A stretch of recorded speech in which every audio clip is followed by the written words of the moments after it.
સુપ્રભાત દર્શક મિત્રો, નવી સવારમાં તમારું સ્વાગત છે. ગુડ મોર્નિંગ ગુજરાતના નવા એપિસોડમાં તમારું સ્વાગત છે, નવા મહેમાન સાથે. અને જ્યારે આટલા બધા એપિસોડ પૂરા થઈ ગયા તો એક સરસ મજાની કહાની બની છે, સરસ મજાની વાર્તા બની છે. તો વાર્તામાં કંઈક નવો વળાંક આવે એના માટે આ નવો સેટ તૈયાર કરવામાં આવ્યો છે. અને વાર્તાની વાત કરીએ તો આજના આપણા ગેસ્ટ પણ એ જ પ્રકારના છે. હું ત્યાં પહોંચીશ, પણ એ પહેલાં તમને સહેજ થોડા ઇતિહાસમાં લઈ જાઉં. માનવ ઇતિહાસની વાત કરીએ, માનવ સંસ્કૃતિની વાત કરીએ, પૃથ્વીની શરૂઆતથી લઈને અત્યાર સુધીની વાત કરીએ તો આપણને એ બધી વસ્તુઓ ખબર કેવી રીતે છે?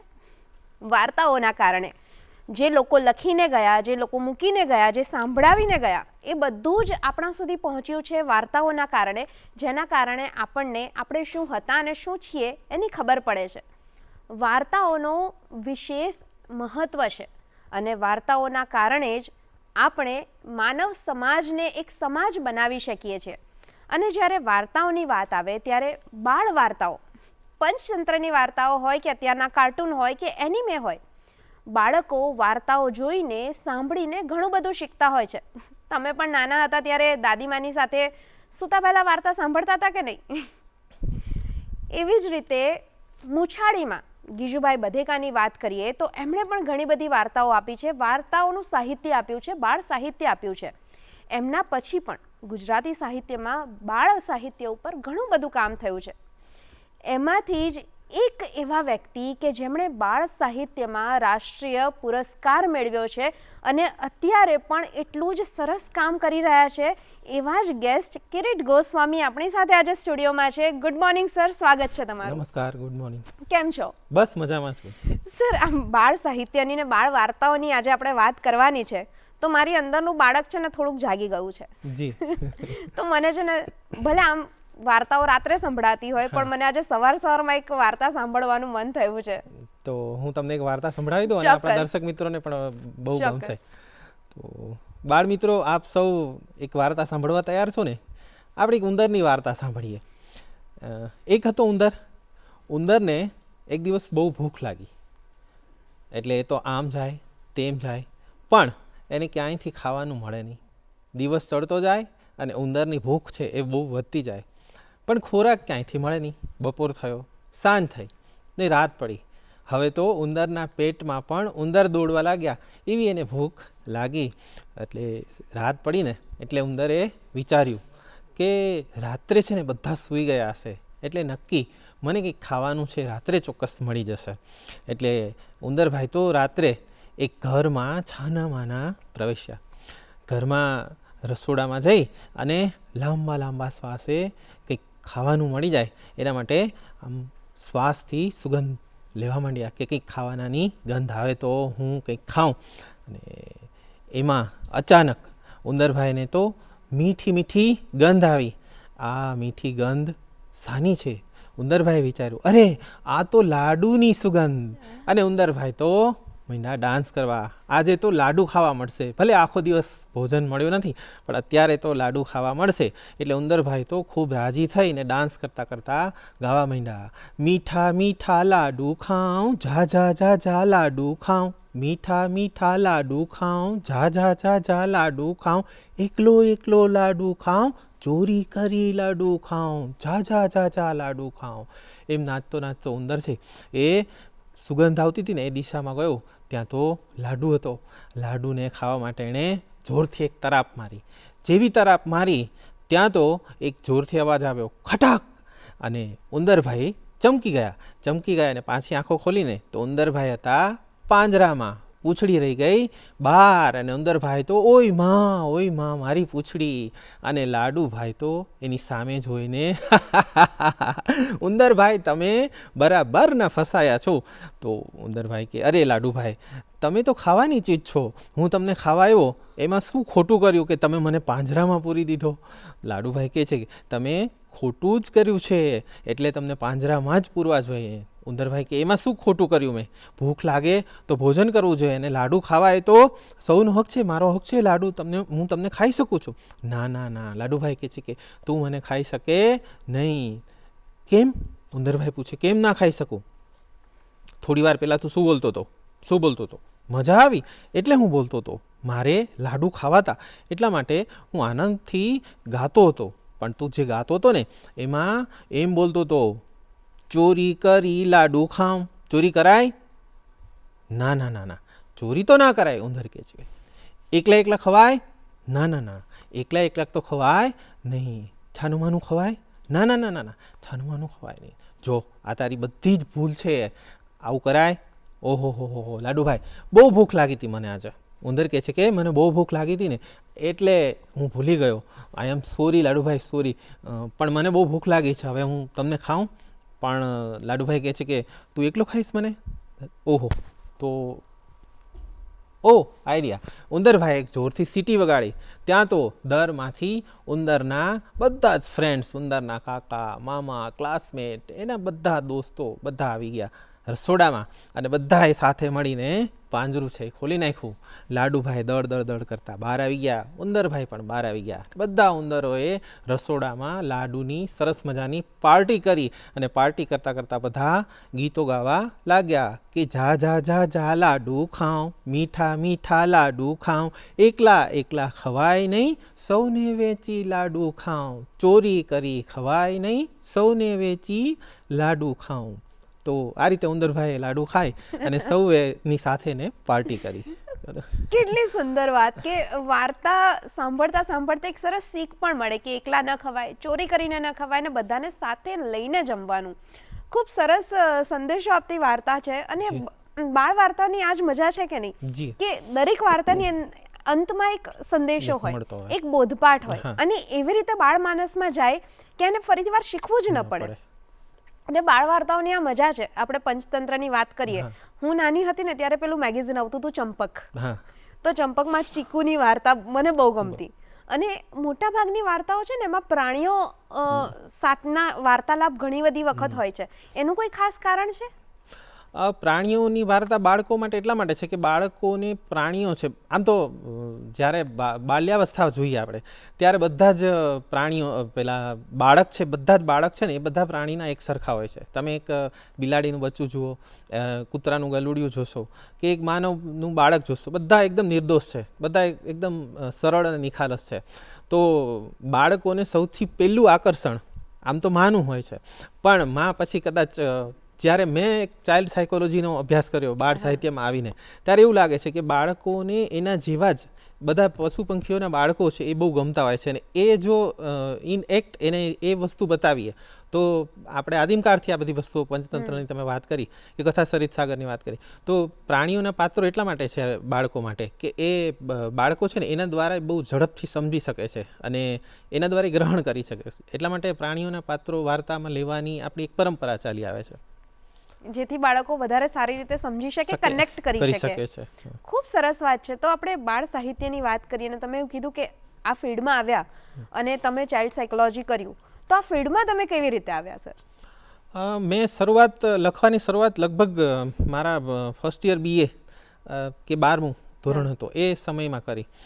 ગઝલો લખી મેં, પ્રોફેશનલ રાઇટિંગ બી કર્યું મેં, કેટલાક ગીતોના આલ્બમ લખ્યા, પણ એમાં કંઈ એટલું આમ એક્સપ્રેસ થઈ શકતો નહોતો. પછી મારું શિક્ષણમાં થોડું રસ હતો એટલે એમાં પણ મેં થોડું કામ કર્યું અને શિક્ષકની નોકરી છે મેં સ્વીકારી.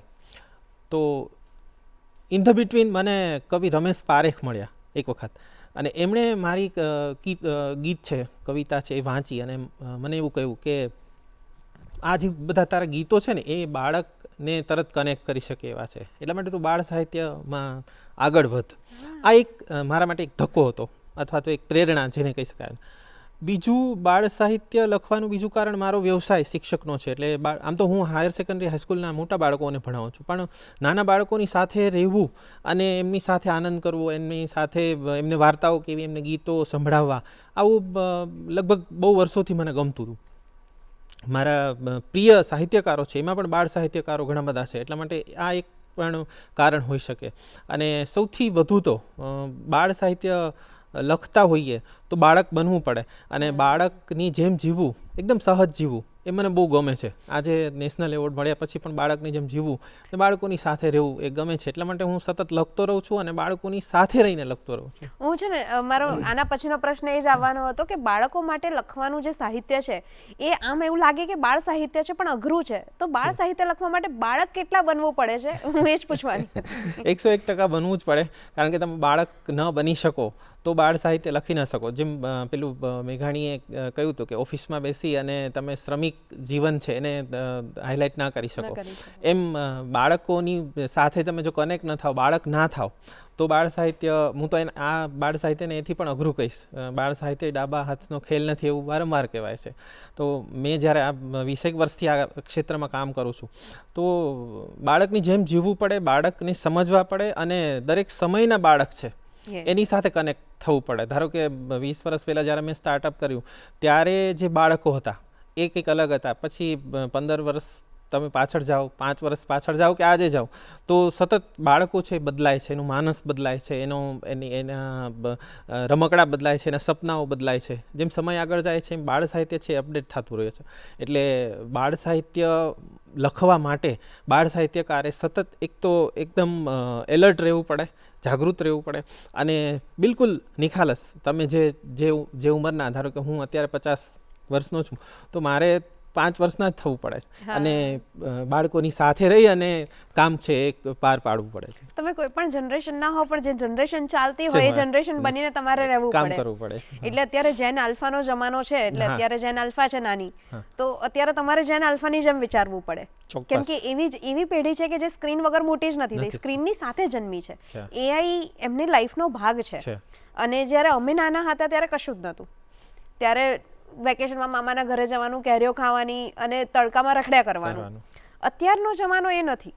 તો જ્યારે તમારે જમાનાની સાથે ચાલવાનું હોય, બાળકોની સાથે, બાળકોની માનસિકતાને પકડીને ચાલવાનું હોય. પહેલાંના બાળકો જ્યારે અમે નાના હતા ત્યારે કોઈ પ્રાણી બોલતું હોય ને તો અમને લોકોને ક્યુરિયોસિટી થતી અને અમે સાંભળીએ. પણ અત્યારના બાળકો કોઈ પ્રાણી બોલતું હોય ને તો પ્રશ્ન કરે, આ કેવી રીતે બોલી શકે? અચ્છા, સરસ. બરાબર, એ પ્રશ્ન કરે કે આ કેવી રીતે બોલી શકે. મારા ઘરમાં જે નાનું બાળક છે ને, હું જ્યારે વાર્તા કહું ને ત્યારે મને પૂછે કે આ ડોગ કેવી રીતે બોલે, આ કેટ કેવી રીતે બોલે છે, આ વાંદરું કેવી રીતે બોલે છે. તો મારી પાસેનો જવાબ નથી હોતો. તો તમે જ્યારે તમારી પાસે પણ આ બધા પ્રશ્નો આવતા જ હશે, તો તમે એ બધી વસ્તુઓને કેવી રીતે ટેકલ કરતા હો છો? ચોક્કસ આઈક્યુની દ્રષ્ટિએ નવી પેઢી છે જેમ જેમ આગળ જતા જઈએ છે એમ બહુ તેજસ્વી બાળકો છે આવે છે અને સવાલ કરે છે. જ્યારે પણ મેં આવા બાળકોની સાથે 1000 જેટલા ગુજરાતની પ્રાથમિક શાળાઓમાં કાર્યક્રમો કર્યા છે અને બાળકોની સાથે આ બાળગીત, બાળ વાર્તા, અભિનય ગીત આ બધું પ્રસ્તુત કર્યું છે. તો ક્યાંક ને ક્યાંક આમાં ચેલેન્જ છે એ આવતી હોય છે અને આવી બધી ચેલેન્જમાંથી મને ઘણું બધું નવું શીખવા મળ્યું છે. જ્યારે એનો જવાબ, જે તમે સવાલ કર્યો એનો જવાબ છે અને મને પણ એ જવાબ છે જોતો હોય છે. તો જેમ મેં હમણાં જ કહ્યું કે બાળકો જેમ સતત બદલાય, સમય બદલાય, એ રીતે આજે બાળ સાહિત્યમાં માત્ર તમે વાંદરાની કે ઉંદરની કે વાર્તાથી નહીં ચલાવી શકો. એમાં નવી વાત છે. આજે ધારો કે એ મોબાઈલ વાપરે છે તો એ વાંદરો પણ મોબાઈલ વાપરતો હશે, એ ખિસકોલી પણ ઇન્ટરનેટમાં ચેટ કરતી હશે. મારું ગીત જ છે મિની માસી ફેસબુકમાં આવ્યા, આવું ગીત છે મેં લખ્યું છે. તો અને મિની માસી શીખે છે, એ તો હમણાંથી જ બહુ જ વાયરલ થયું છે. મિની માસી શીખે છે કમ્પ્યુટર, સાવ ઠોઠડા રહી જવાના ઉંદર અને છછુંદર, આ મિની માસી શીખે છે કમ્પ્યુટર. તો પ્રાણીઓ બોલે છે પણ પ્રાણીઓ પાછા વસ્તુઓ, પ્રોપ્સ જે આપણે ઉપયોગ કરીએ છીએ એ બધી પણ એમના બાળકોના જમાનાની છે એ લઈ આવો.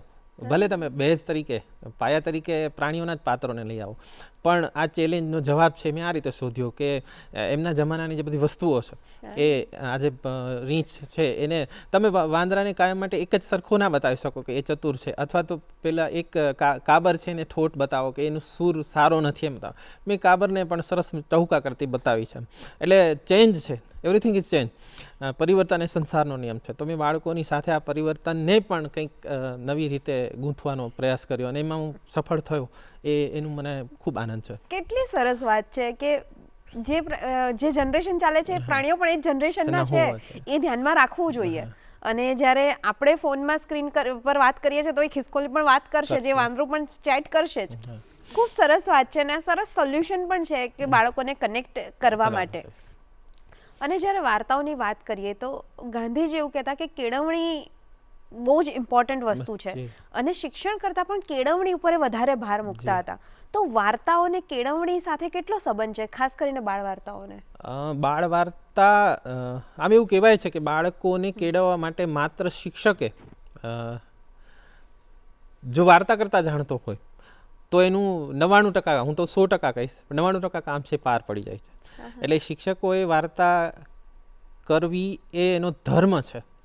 માત્ર સમજાવવું કે પઠન કરવું કે એમ નહીં, એને વાર્તા કહેતા આવડવી જોઈએ.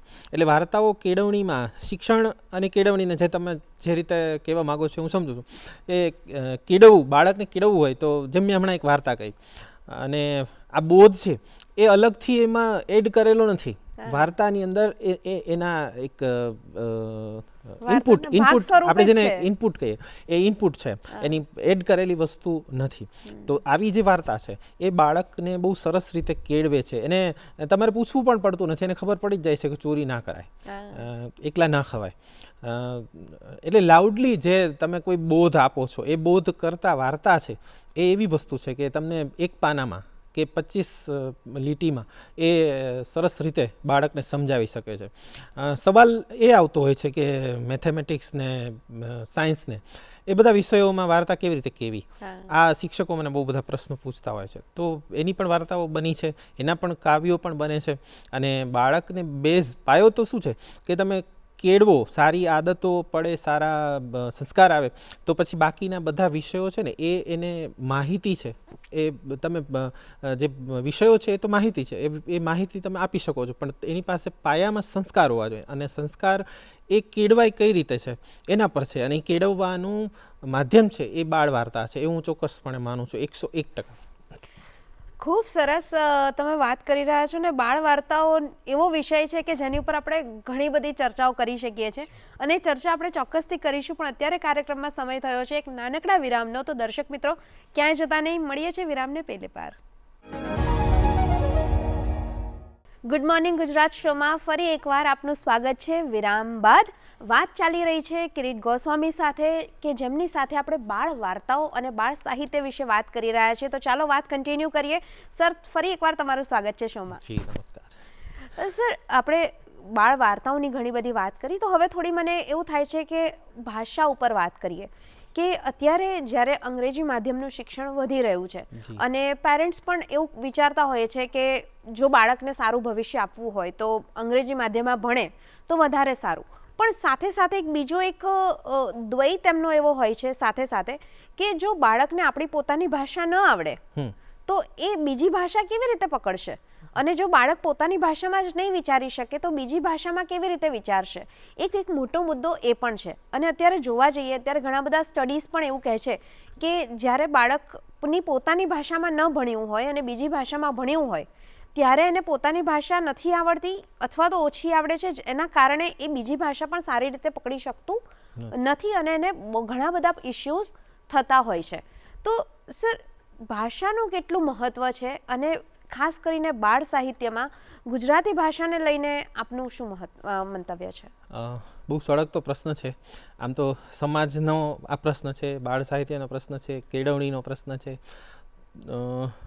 બાળ સાહિત્યના પરિપ્રેક્ષ્યમાં વાત કરીએ અને શિક્ષણના સંદર્ભમાં પણ વાત કરીએ તો મારું અંગત પણ એવું માનવું છે, મહાપુરુષોએ કે બીજા બધા વ્યક્તિઓએ તો વાત કરી છે, પણ 101% બાળકનું જે પ્રાથમિક શિક્ષણ છે એ માતૃભાષામાં થવું જોઈએ.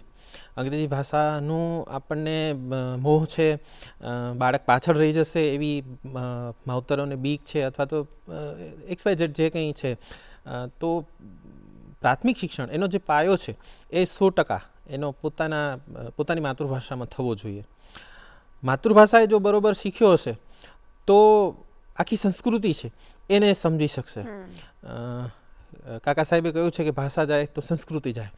તો સંસ્કૃતિને ટકાવવી હોય તો માતૃભાષાને ટકાવવી એ બહુ જ અગત્યની વાત છે. અને મેં એવું સાંભળ્યું છે કે દુનિયાની મોટા ભાગની સંસ્કૃતિમાં એની માતૃભાષામાં જ શિક્ષણ અપાય છે. એક આપણો સમાજ છે એને બીજી ભાષાનું આવું કંઈક શું વળગણ છે એ ખબર નથી. બાળ સાહિત્યની વાત કરીએ, માતૃભાષામાં આજે બહુ જ ચેલેન્જ છે કે તમે ગુજરાતીમાં વાર્તા લખો છો, બાળગીત લખો છો, કે બાળકો માટે જે કંઈ સાહિત્ય લખો છો, ઇવન રામાયણ મહાભારત પણ અમે હમણાં ચિત્રોવાળી એક સરકારે જ સરસ રીતે એક પ્રોજેક્ટ છે કર્યો, એમાં પણ હું ઇન્વોલ્વ હતો. તો બાળકોની સામે જ્યારે તમે ગુજરાતી ભાષા લઈને જાઓ અને એ અંગ્રેજી માધ્યમનું હોય ત્યારે કમ્યુનિકેશન છે એ કરવું અઘરું હોય છે. એટલા માટે અનિવાર્યપણે મારે ગીતોમાં કે વાર્તાઓમાં અંગ્રેજી શબ્દો છે એનો ઉપયોગ કરવો પડ્યો છે. અને એવા અંગ્રેજી શબ્દો કે જે વારંવાર આપણે વાપરતા હોય ડે ટુ ડે, જે આપણા જીવનમાં, જેમ કે હોમવર્ક એવો શબ્દ છે, કમ્પ્યુટર. હવે એના માટે તમે ગુજરાતી શબ્દો લાવી શકવાના નથી. અને બાળક તો તમે જે આપો છો એ ગ્રહણ કરે છે.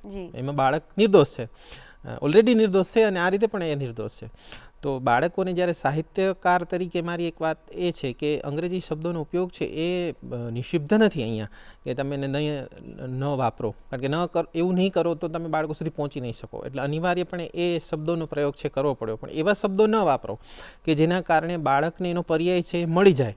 પર્યાય ન મળતો હોય એવા જ માત્ર શબ્દો, હોમવર્ક છે કે ટેબલ છે, કે આપણે જે ડે ટુ ડે વાપરતો હોય છે એવા શબ્દોને લઈ અને અમે બાળકોને વાર્તા કહી. મેં અંગ્રેજી માધ્યમના બહુ બધા બાળકોને, ગુજરાત સિવાયના રાજ્યો છે એમાં પણ મેં બાળકોને વાર્તા કહી છે. ઇન્ટરનેશનલ ફેસ્ટિવલમાં પણ બાળકોને વાર્તા કરી છે. તો એ સમજી શકે છે. એક કિસ્સો નાનકડો કહું. ભોપાલમાં મને રાષ્ટ્રીય પુરસ્કાર બાળ સાહિત્ય સંશોધન કેન્દ્રમાં ગયા વર્ષે મળ્યો હતો. ત્યારે બાળકોએ એવોર્ડ ફંક્શનમાં 13 રાજ્યના સાહિત્યકારો હતા. એમાં બાળકોએ પરફોર્મન્સ કર્યા હતા. કોઈએ ડ્રામા કર્યું, કોઈએ કથા કર્યું. એમ તો હું બાળગીત તૈયાર કરીને મારા 2 બાળકોને લઈ ગયો હતો અહીંથી, મારા વિદ્યાર્થી, અને ગુજરાતી બાળગીત. ઢોલક ઉપર સાદું બાળગીત છે, ગરબાના તાલની અંદર અમે એ ગવડાવ્યું બાળકો પાસે. ઓડિયન્સ આખું ઝૂમી ઉઠવું, બધા ઊભા થઈને તાળી વગાડીને ગરબાના પેલામાં ખોવાઈ ગયા. ચીફ ગેસ્ટ હતા, એમણે પણ કહ્યું કે મને આ ભાષામાં, શબ્દોમાં, લિરિક્સમાં શું હતું એ થોડું થોડું સમજાયું, પણ તમે જે ફ્લો છે એ એટલું સરસ હતો કે અમે અહીંયા બધા હિન્દી ભાષી છીએ અને તો પણ અમને આ ગુજરાતી ગીત છે, અને છોકરાઓને એમાં પણ નેશનલ એવોર્ડ છે આ ગીતની અંદર મળ્યો. તો મને લાગે છે કે ભાષાનો પ્રશ્ન છે એ અહીંયા સોલ્વ એ રીતે થાય છે કે તમે કોઈ પણ ભાષા હોય પણ તમે કંઈક કહેવા માગો છો એ ઓડિયન્સને સમજાય, એ બાળ સાહિત્ય ખરું બાળ સાહિત્ય છે. એટલે બાળકો કે મોટાઓ એમને કન્વે કરાવવા હોય તમારે, તો તમારી ભાષા છે ને એ આત્માની ભાષા હોવી જોઈએ.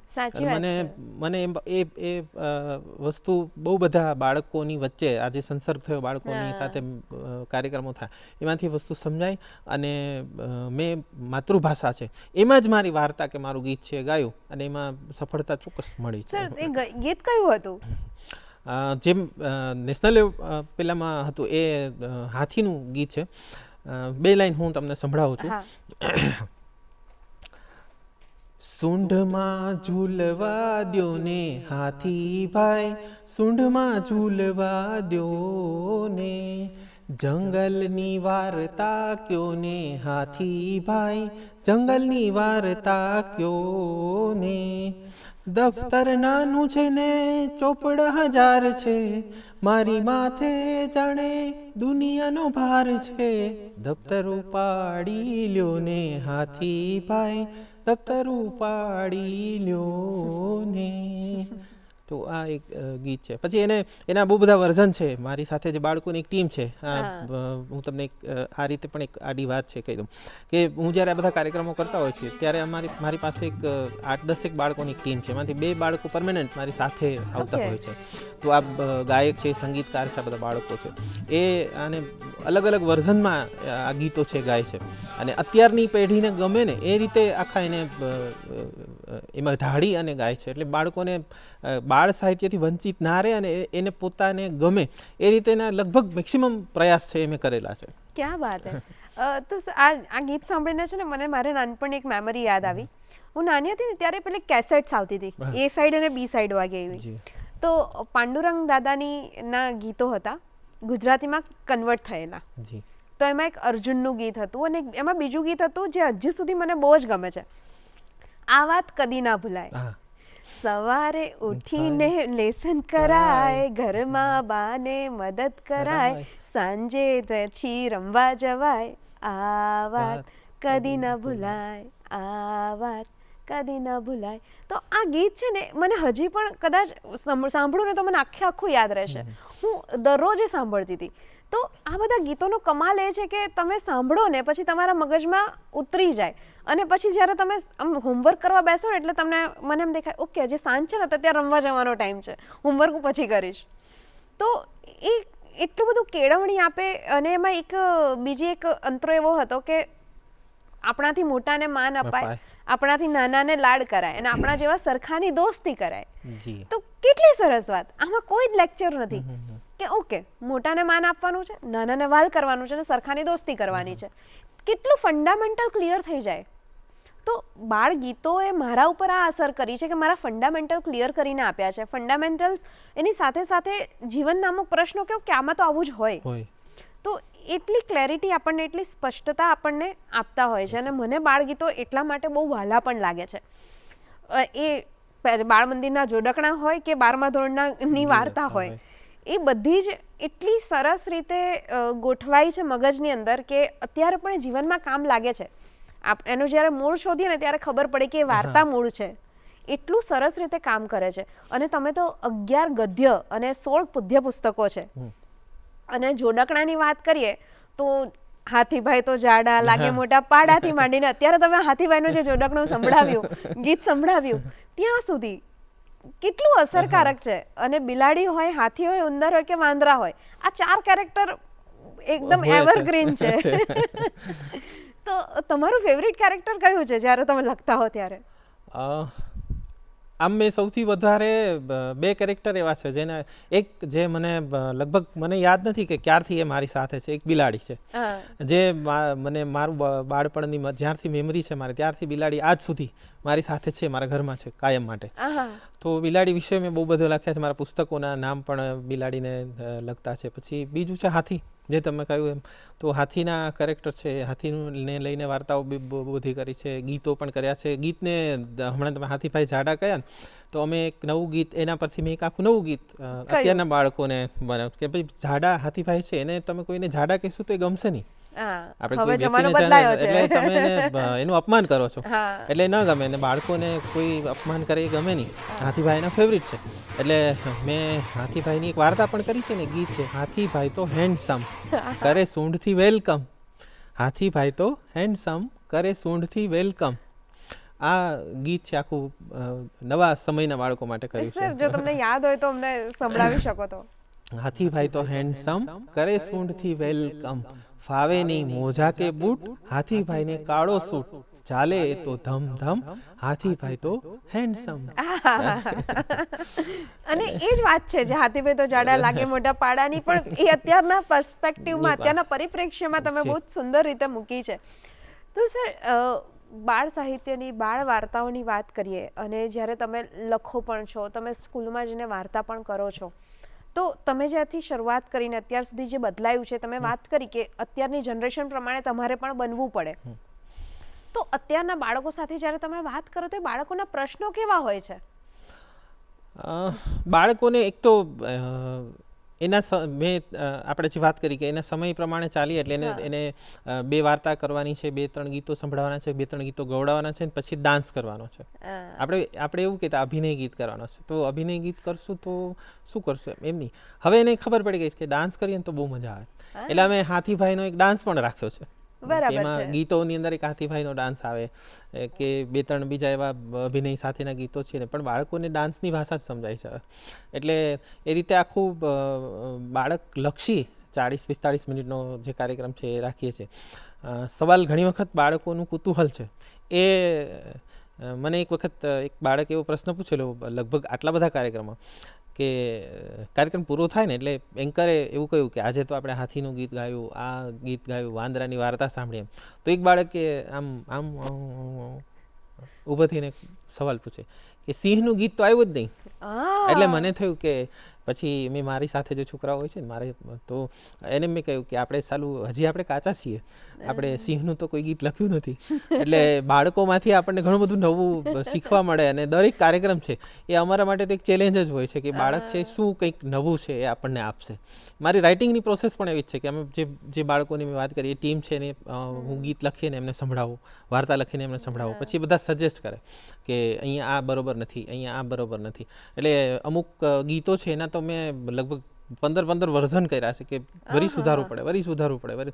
એટલે બાળ સાહિત્યકારો જે બાળ સાહિત્ય લખે છે એમના માટે પણ એક વસ્તુ ચેલેન્જ છે કે તમારે વારંવાર છેકપૂંછ કરવી હોય, એ ગમતું હોય તો તમારું ફાઇનલ વર્ઝન એમાં આવે ને તો બાળ સાહિત્યમાં આવે. તમે જે લખ્યું એ જ ફાઇનલ થઈ ગયું એવું ક્યારેય બનતું નથી, કારણ કે તમે લખો છો એ બાળકો સુધી પહોંચે અને કન્વિન્સ થાય બાળકો તો બાળ સાહિત્ય ખરું છે. બાળકો સૌથી વધારે જિજ્ઞાસુ હોય અને બાળકોની જિજ્ઞાસા વૃત્તિ ન સંતોષાય તો ત્યાં સુધી તમે પહોંચી જ ન શકો. એટલે તમારે ચેક તો કર્યા જ કરવું પડે અને પછી જ તમને એક ફાઇનલ વર્ઝન. હાથીભાઈ વાળું ગીત છે એ જ મેં જ્યારે લખેલું ને ત્યારે 2 જ લીટી લખી હતી. પછી બાકીનું છે ને એ લગભગ 3 વર્ષ પછી મારી પાસે મારા ક્લાસમાં એક છોકરો ભણવા આવ્યો અને મારી સાથે બેઠો અને અમે ડિસ્કસ કર્યો અને પછી આખું ગીત લખાયું. ક્યાં વાત હે, ખૂબ સુંદર વાત છે. પછી સિંહનું ગીત લખાયું કે નહીં? સિંહનું ગીત મેં લખ્યું નથી પણ સિંહની વાર્તાઓ કરી. તો સિંહની એક વાર્તા. સિંહની વાર્તા સિંહના રૂપમાં બિલાડાની વાર્તા છે. એક ટૂંકમાં કહું છું, આમ તો લાંબી વાર્તા છે. એક બિલાડો છે એ એક દિવસ જંગલમાં વટ મારતો હતો અને આમ એકલો એવું બોલતો હતો કે આ જંગલમાં સૌથી મોટું શું છે એ પ્રશ્ન પૂછતો હતો. કોઈ એને જવાબ આપે નહીં, એટલે એ પોતે જ જવાબ આપી દેતો કે આ જંગલમાં સૌથી મોટી તો મારી મૂછો છે. એમ કરતો એ જતો હતો ને તો એને સામે ખિસકોલી મળી. એટલે ખિસકોલી એને સ્ટોપ, શું બોલે છે તું? કે ખિસકોલી પૂછે કે હું તો બહુ સાચી વાત બોલું છું. શું સાચી વાત બોલે છે? કે આ જંગલમાં સૌથી મોટી મારી મૂછો છે. તો ખિસકોલી કહે છે કે ના, તારી મૂછો મોટી ના કહેવાય, તારી મૂછોથી મોટી તો મારી પૂંછ છે. તો બિલાડો કહે છે કે ના, મારી મૂછો છે ને એ જ મોટી, તારી પૂંછ મોટી કહેવાય નહીં. તો ખિસકોલી કહે છે કેમ? તારી મૂછો કેમ મોટી છે? સાબિતી આપ. તો કે હું જંગલનો રાજા છું. તો ખિસકોલી કે તું જંગલનો રાજા ક્યાંથી થયો? જંગલનો રાજા તો સિંહ છે, તું તો બિલાડો છે. કે ના, હું ભલે બિલાડો છું પણ હું જંગલનો રાજા છું. તો ખિસકોલી છે એને કહે છે કે આજે તને ચેલેન્જ કરું છું કે આજ સાંજ સુધીમાં હું તને હરાવી દઈશ. તારી મૂછ કરતાં મારી પૂંછ મોટી છે એની સાબિતી છે એ હું આપીશ. તો બિલાડો કહે છે જા, હું જંગલનો રાજા છું ને તારાથી કંઈ ડરતો નથી. બિલાડો છે આગળ વધી જાય છે અને ખિસકોલી છે ઘરે આવી અને બેચેન થઈ જાય કે મારે હવે આ બિલાડાને કઈ રીતે હરાવવો. એટલે બેચેન થતી હતી ને તો એને ખિસ્સામાં હાથ ગયો, મોબાઈલ કાઢ્યો અને તરત જ એને ફોન લગાડ્યો રીંછને કે રીંછભાઈ, આ જંગલનો બિલાડો છે ને આવું કહે છે કે એની મૂછ મોટી છે અને એ જંગલનો રાજા છે એવું પણ કહે છે.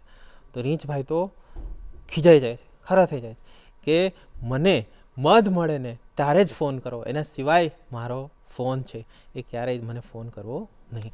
એટલે ખિસકોલી નિરાશ થઈ ગઈ કે હવે કોને ફોન કરવો, કોને પૂછવું એમ. એટલે નિરાશ થઈને તળાવને કિનારે ગઈ. સાંજ પડી ગઈ ને શાંતિથી બેઠી હતી ને ત્યાં એક મોટો બધો હાથી આવ્યો.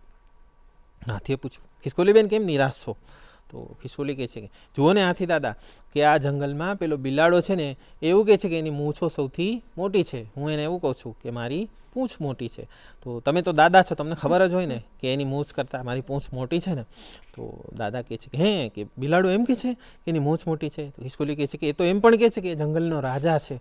તો ઓહો, બિલાડાને બોલાવી લાવજા, આપણે અહીંયા જ બેસીને નક્કી કરીએ. તો ખિસકોલી છે જઈને બિલાડાને બોલાવી લાવી અને હાથીએ બંનેને બે બાજુ બેસાડ્યા. અને પછી વચ્ચે હાથી દાદા બેઠા અને બિલાડાની સામે જોવે, ખિસકોલીની સામે જોવે. તો બંનેને એમ થાય હું હમણાં જીતી જઈશ. 2 મિનિટ સુધી જોઈ અને પછી બિલાડાની સામે જોઈ અને હાથી દાદાએ કહ્યું કે ના મોટી છે તારી મૂછ. ખિસકોલીની સામે જો કહ્યું ના મોટી છે તારી પૂંછ. તો બંને તો ચમકી ગયા. તો હાથી દાદા કહે છે બંનેથી મોટી છે જુઓ કેવી મારી સૂંઢ, બંનેથી મોટી છે જુઓ. ઓહો, બિલાડો તો શરમાઈ ગયો. ઓહો, હાથી દાદાની સૂંઢ તો મારી મૂછ કરતાં ક્યાંય મોટી છે. ખિસકોલી શરમાઈ ગઈ કે મારી પૂંછ કરતાં તો હાથી દાદાની સૂંઢ મોટી છે. એટલે ત્યાર પછી જંગલમાં મૂંછ બળી કે પૂંછ આવો ઝઘડો ક્યારેય થયો નહીં, ને જંગલનો રાજા છે એ બિલાડો ક્યારેય સાબિત થઈ શક્યો નહીં. ખૂબ સુંદર વાર્તા કીધી તમે. મને મારું નાનપણ યાદ આવી ગયું, અને અત્યારે હું આટલી મોટી છું તેમ છતાં પણ આ વાર્તા સાંભળવાની મને ખૂબ મજા આવી. દર્શક મિત્રો, તમને પણ આ વાર્તા સાંભળવાની કેટલી મજા આવી? ખૂબ મજા આવી ને તો એક કામ કરજો, અમારું જે ઈમેલ આઈડી છે ને goodmorninggujaratShow@gmail.com, એના ઉપર અમને લખી મોકલજો કે આજનો એપિસોડ તમને કેવો લાગ્યો. અને હવે આજના એપિસોડમાં અંત તરફ જવાનો સમય આવી ગયો છે. સર, આજે તમે અમારી સાથે ઘણી બધી વાતો કરી, ખૂબ સરસ મજાની બાળ સાહિત્યની વાતો કરી, અને બાળ સાહિત્ય કેમ મહત્ત્વનું છે, કેળવણીમાં કેટલો મહત્ત્વનો ભાગ ભજવે છે, અને ગુજરાતી વાર્તાઓ શા માટે હજી પણ અસરકારક છે એ બધી જ તમે વાત કરી. એના માટે થેન્ક યુ સો મચ. તો દર્શક મિત્રો, હવે સમય થયો છે સરસ મજાનું એક ગીત સાંભળવાનો. ધૂળીએ મારગ નામનું સાઈ ગીત આપણે હવે કાર્યક્રમમાં સાંભળીશું, અને આપણે મળીશું ક્યારેક ફરીથી નવા એપિસોડમાં નવા મહેમાન સાથે. ત્યાં સુધી મને રજા આપશો. કોણે કીધું ગરીબ છીએ, કોણે કીધું રાત, કોણે કીધું ગરીબ છીએ, કોણે કીધું રાત. કાં ભૂલી જા મન રે ભોળા આપણા જુદા હાથ, કાં ભૂલી જા મન રે ભોળા આપણા જુદા હાથ. કોણે કીધું ગરીબ છીએ, કોણે કીધું રાત, કોણે કીધું ગરીબ છીએ, કોણે કીધું રાત. કાં ભૂલી જા મન રે ભોળા આપણા જુદા હાથ, કાં ભૂલી જા મન રે ભોળા આપણા જુદા હાથ. થોડાક નથી સિક્કા પાસે, થોડીક નથી નોટ, થોડાક નથી સિક્કા પાસે, થોડીક નથી નોટ. એમાં તે શું બગડી ગયું, એમાં તે શીખો, એમાં તે શું બગડી ગયું, એમાં તે શીખો. ઉપરવાળી બેંક બેઠી છે આપણી માનવમાં, ઉપરવાળી બેંક બેઠી છે આપણી માનવમાં. આજનું ખાણું આજ આપેને, કાલની વાતો કાલ, આજનું ખાણું આજ આપેને, કાલની વાતો કાલ. કોણે કીધું ગરીબ છીએ, કોણે કીધું રાત, કોણે કીધું ગરીબ છીએ, કોણે કીધું રાત. કાં ભૂલી જા મન રે ભોળા આપણા જુદા હાથ, કાં ભૂલી જા મન રે ભોળા આપણા જુદા હાથ.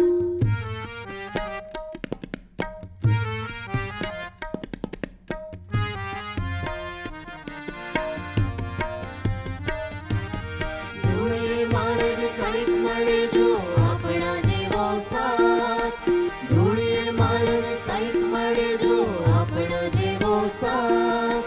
સુખ દુઃખોની વાર્તા કહેતા બાથમાં ભીડી વાત, સુખ દુઃખોની વાર્તા કહેતા બાથમાં ભીડી વાત. ખુલ્લા ખેતર પડઘે પડઘે આગે નીલું આબ, ખુલ્લા ખેતર પડઘે પડઘે આગે નીલું આબ. વચ્ચે નાનું ગામડું બેઠું ક્યાં આવો છે લાભ, વચ્ચે નાનું ગામડું બેઠું ક્યાં આવો છે લાભ. કોણે કીધું ગરીબ છીએ, કોણે કીધું રાત, કોણે કીધું ગરીબ છીએ, કોણે કીધું રાત. કાં ભૂલી જા મન રે ભોળા આપણા જુદા હાથ, કાં ભૂલી જા મન રે ભોળા આપણા જુદા હાથ.